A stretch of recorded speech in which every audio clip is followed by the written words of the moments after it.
মাছের জন্য এই যে হিজল খরচের হিজল খরচ তো এটা না নাকি তা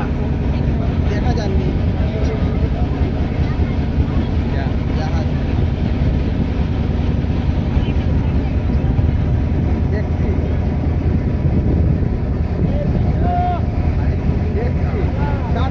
এটা কিতা গাছ কাঁঠাল গাছ না ইয়ে আম গাছ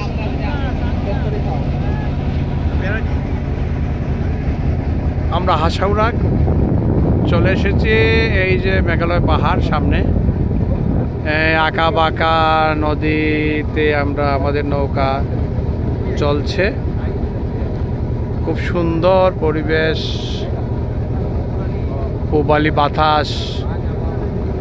আসলে খুব ভালো লাগতেছে আমি যদি না আসতাম আসলে এই ফিল্ডটি পেতাম না খুবই চমৎকার চারিদিকে থই থই পানি ছোট ছোট নদী আঁকা বাঁকা পথে আমরা আমাদের নৌকা বয়ে চলেছে